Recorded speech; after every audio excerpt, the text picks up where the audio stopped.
Assalamualaikum warahmatullahi wabarakatuh. Selamat berjumpa kembali dengan saya, Suyudi Suhartono, tim pengembang Erapor SD. Pada tutorial kali ini akan saya bahas tentang tugas dan fasilitas guru di aplikasi Erapor SD. Tugas dan fasilitas guru akan kami sampaikan dalam tutorial bagian ke-12 sampai ke bagian 17. Untuk bagian yang ke-12, di sini nanti hanya akan membahas tentang menu data kompetensi dasar. Secara umum, tugas guru di aplikasi Erapor SD yaitu ada sebanyak 6. Yang pertama adalah mengubah password setiap awal semester. Mengapa harus demikian? Yang pertama, fungsi password agar guru lain tidak bisa login dengan menggunakan user guru tersebut. Di samping itu, di awal semester admin harus generate ulang user, sehingga mengakibatkan password yang sudah dibuat oleh guru semester sebelumnya akan direset menjadi 1, 2, 3, 4, 5, 6 lagi. Nah, sehingga kalau tetap tidak diubah passwordnya, guru lain bisa login sebagai guru tersebut, sehingga bisa merubah nilai atau merubah data yang sudah diinputkan oleh guru tersebut. Itulah perlunya mengubah password.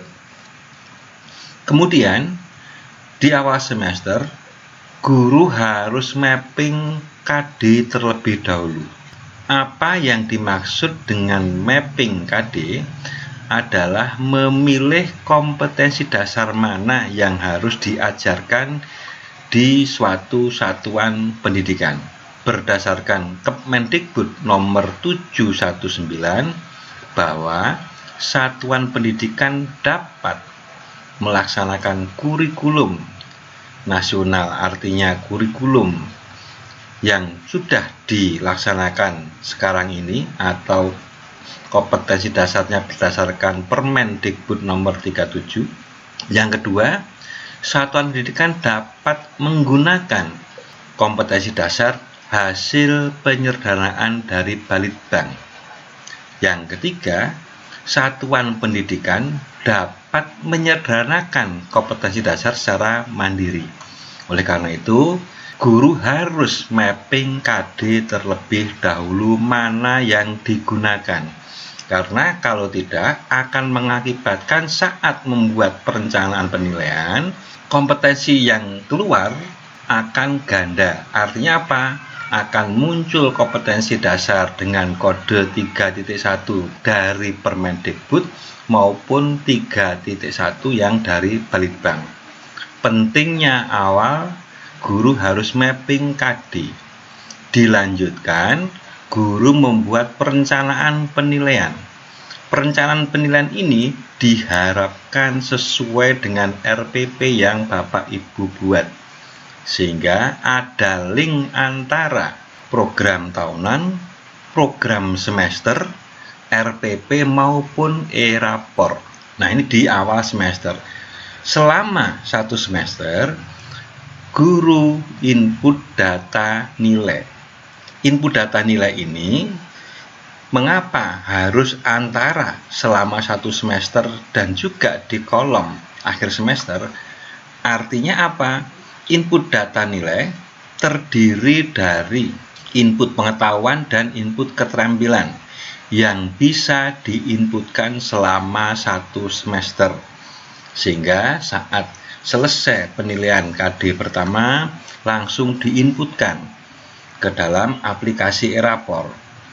Input nilai boleh secara langsung dan boleh juga menggunakan impor. Ini ada perbedaan. Apabila menggunakan cara langsung dan nilainya diisi 0, artinya menghapus nilai yang ada di database. Tetapi kalau dengan impor, kalau nilainya diisi angka 0, artinya data yang diimpor tidak ada, mengakibatkan tidak akan merubah nilai yang sudah ada di database. Itu perbedaan untuk input langsung dan input dengan cara impor. Kemudian untuk input penilaian sikap spiritual dan sosial dilaksanakan pada akhir semester. Maka input data nilai ini selama 1 semester maupun di akhir setiap semester. Setelah input data nilai, walaupun guru sudah menginput data nilai, belum bisa dibuat rapornya. Mengapa demikian? Karena walaupun sudah input data nilai, kemudian sudah menyusun deskripsi, nilai itu masih dianggap sebagai rahasia guru. Baru setelah guru mengirim nilainya ke nilai akhir, maka barulah nilai tadi bisa dibaca oleh admin, oleh wali kelas, dan bisa dibuat rapornya. Maka di akhir semester ada tugas lagi yang harus dilaksanakan oleh guru, yaitu apa? Kirim nilai ke nilai akhir dan menyusun deskripsi. Nah, di sini nanti ada pembatasan. Apabila deskripsinya melebihi 300 karakter, maka nilai tidak akan ditampilkan di rapor. Karena kami dibatasi bahwa untuk deskripsi setiap mata pelajaran maksimal 300 karakter. Maka apabila deskripsinya melebihi 300 karakter, nilai tidak akan ditampilkan di cetak rapor, dengan tujuan agar deskripsi diedit terlebih dahulu menjadi banyaknya karakter di bawah 300 biar bisa dikirim datanya ke Dapodik. Untuk bagian ke-12 ini akan saya bahas tentang menu data kompetensi dasar, yaitu yang pertama memilih kompetensi dasar, kemudian mengedit kompetensi dasar, kemudian yang ketiga menyusun ringkasan kompetensi dasar, dan yang terakhir tentang menambah kompetensi dasar. User guru di aplikasi Erapor SD. Yang pertama, kita login dulu pada username secara default. Maka untuk yang PNS di sini menggunakan NIP-nya. Tetapi untuk yang tidak PNS menggunakan namanya, hurufnya kecil semua, tanpa spasi, tanpa titik, tanpa koma, dan maksimal panjangnya 18 karakter. Tetapi apabila sudah diganti oleh admin, maka user ID-nya silahkan menghubungi admin. User ID tersebut diubah menjadi apa? Ini saya login dengan user yang sudah diganti oleh admin menjadi non-main PNS.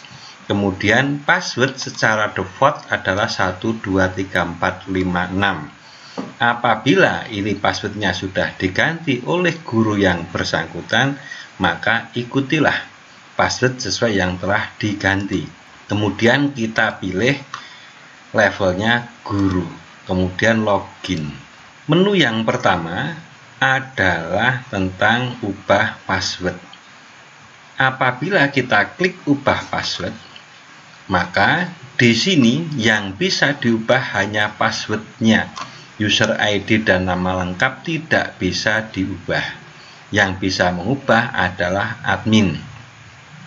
Password silahkan diubah menjadi apapun, yang penting harus ingat. Apabila ternyata lupa password sampai 8 kali, maka akibatnya akan diblokir oleh aplikasi Erapor. Apabila diblokir, maka mintalah admin untuk membuatkan user ID baru yang user ID-nya tidak boleh sama dengan user yang telah diblokir. Fungsi dari merubah password untuk menjaga keamanan biar guru lain tidak bisa login menggunakan user ID guru tersebut karena passwordnya tidak tahu.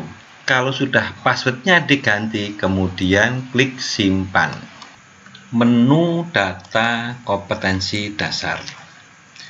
Di sini ada 3 tab, yaitu kurikulum nasional, kurikulum penyederhanaan Balitbank, dan penyederhanaan mandiri.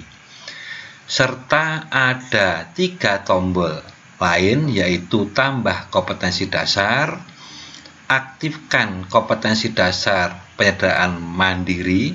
Ini tulisannya akan menyesuaikan tab mana yang sedang aktif. Tab akan aktif jika warnanya putih.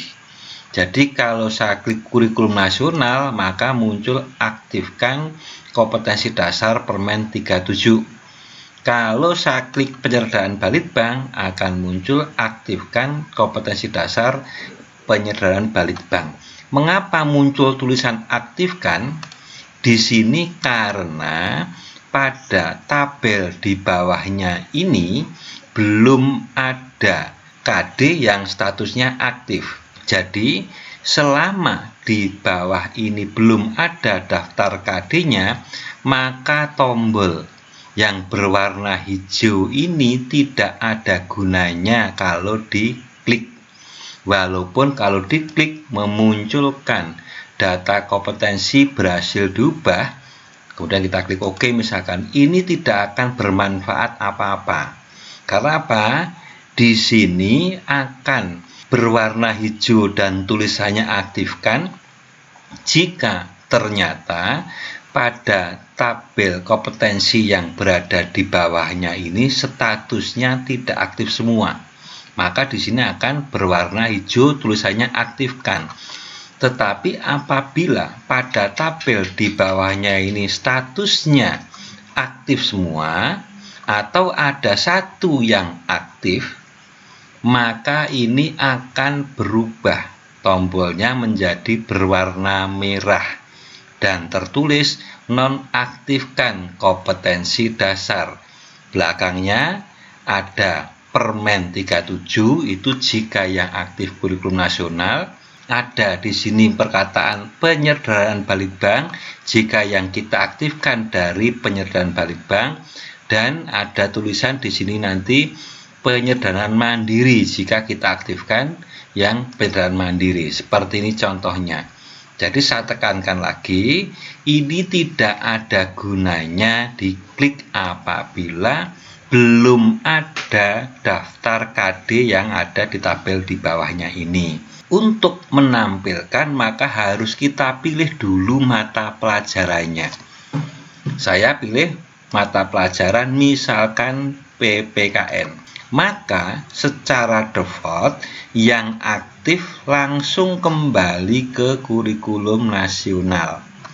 Nah, karena pada tabel di bawahnya ini statusnya ada yang aktif, maka tombol di atas berubah menjadi merah, yaitu berbunyi nonaktifkan kompetensi dasar. Jika kita klik, kemudian kita klik OK karena sudah ada notifikasi, maka setelah ditampilkan data kompetensi dasar yang aktif kurikulum nasional, kita pilih dulu mata pelajarannya apa tadi yang kita nonaktifkan, yaitu PPKN. Maka di sini akan ditampilkan bahwa posisinya untuk mata pelajaran PPKN semuanya tidak aktif. Maka tombolnya menjadi tombol aktifkan kompetensi dasar. Tetapi kalau kita pilih mata pelajaran untuk bahasa Indonesia, maka tetap berubah menjadi aktif. Karena apa? Tadi yang kita nonaktifkan baru mata pelajaran PPKN. Jadi fungsi tombol untuk aktif nonaktif akan berubah menjadi merah atau hijau tergantung posisi pada daftar kompetensi dasar yang ada di bawahnya ini ada yang aktif tidak. Kalau ada satu saja yang aktif, maka di sini akan nonaktifkan. Tetapi kalau semuanya tidak aktif, maka di sini berubah menjadi warna hijau. Tulisannya aktifkan kompetensi dasar. Jadi sebelum guru membuat perencanaan penilaian, maka harus menonaktifkan semua mata pelajaran untuk kurikulum yang tidak digunakan. Dalam contoh di sini, misalkan satuan pendidikan menggunakan kurikulum penyederhanaan dari Balitbang, maka yang dari kurikulum nasional maupun dari kurikulum penyederhanaan mandiri, jika sudah diisikan KD-nya, harus dinonaktifkan. Tadi kita sudah menonaktifkan beberapa mata pelajaran. Di sini ada PPKN, ternyata sudah nonaktif, kemudian Bahasa Indonesia sudah nonaktif, kemudian Matematika sudah nonaktif. Sementara untuk IPA belum nonaktif, maka kita nonaktifkan. Selanjutnya untuk mata pelajaran yang IPS juga kita nonaktifkan. Dan terakhir adalah mata pelajaran seni, kita nonaktifkan. Nah, pada prinsipnya semua mata pelajaran dari kurikulum yang tidak digunakan harus dinonaktifkan. Demikian juga nanti untuk yang agama maupun PJOK. Selanjutnya, kalau sudah dinonaktifkan, maka apabila guru ternyata ingin mengedit data kompetensi, misalkan di sini saya memilih untuk PPKN. Kemudian kurikulumnya dari penyederhanaan Balitbang. Ini akan kita edit misalkan. Yang bisa diedit apanya? Yang bisa diedit adalah untuk kelas berapa, semester berapa, kemudian ringkasan deskripsinya bagaimana, dan statusnya aktif atau nonaktif. Caranya, setelah muncul KD yang ada, baru diklik edit kompetensi dasar. Setelah itu akan diaktifkan yang kurikulum nasional. Sementara tadi kita akan mengedit yang penyederhanaan Balitbang, maka kita klik dulu tab penyederhanaan Balitbang. Baru kemudian silahkan diedit. Contoh untuk KD 31. Di sini kami apabila dalam satu mata pelajaran dalam 1 tahun ternyata ada 5 KD yang harus diajarkan, maka kami bagi 3 KD untuk semester 1 dan 2 KD untuk semester 2. Apabila ternyata tidak sesuai dengan yang direncanakan oleh Bapak Ibu Guru, silahkan diedit. Contoh, KD 31 ternyata diajarkan di semester 2, maka silahkan diedit menjadi semester 2. Kemudian di sini untuk meringkas deskripsi. Meringkas deskripsi harus menyatakan KKO terlebih dahulu, baru diikuti ringkasan dari materi pokok. Ingat bahwa KKO ini adalah tujuan sampai di mana guru minimal harus mengajarkan. Misalkan di sini mengenal. Kata mengenal dari taksonomi Bloom untuk kognitif ini adalah C1 atau hanya sekedar ingatan. Maka guru minimal harus mengajarkan sampai ingatan. Kalau misalkan guru ternyata mengajarkan sampai menerangkan simbol, diperbolehkan. Jadi kata-kata minimal artinya minimal hanya mengenal. Mengenal itu adalah C1. Kalau menerangkan itu pada tingkat C2. Jadi ini minimal sama dengan KD yang ada di Balitbang, karena kita menggunakan yang Balitbang. Jadi KKO jangan dihilangkan. KKO harus ada, baru diikuti materi pokoknya. Nah, di sini diusahakan Saya ulangi lagi, diusahakan maksimal 60 karakter. Artinya apabila ternyata KD tersebut mau disederhanakan untuk deskripsi, tidak bisa 60 maksimalnya, ternyata sampai 70 diperbolehkan. Jadi apabila lebih dari 60 ini akan berwarna merah. Ini tujuannya hanya sebagai peringatan bahwa ringkasan untuk deskripsi sudah lebih dari 60 karakter. Selanjutnya, menu tambah kompetensi dasar. Menu ini lebih diperuntukkan bagi guru muatan lokal atau untuk guru yang ternyata KD-nya belum disertakan di aplikasi Erapor. Caranya, klik tambah kompetensi dasar. Selanjutnya, silakan diklik untuk berapa kompetensi dasar yang akan ditambahkan. Misalkan saya klik 4, maka akan ditampilkan 4 kompetensi dasar yang akan ditambahkan. Pertama, kita pilih mata pelajarannya terlebih dahulu, misalkan bahasa Inggris. Ini muatan lokalnya bahasa Inggris. Kemudian kita pilih untuk kelas berapa KD tersebut, misalkan kelas 1. Kemudian kita pilih lagi jenisnya apa.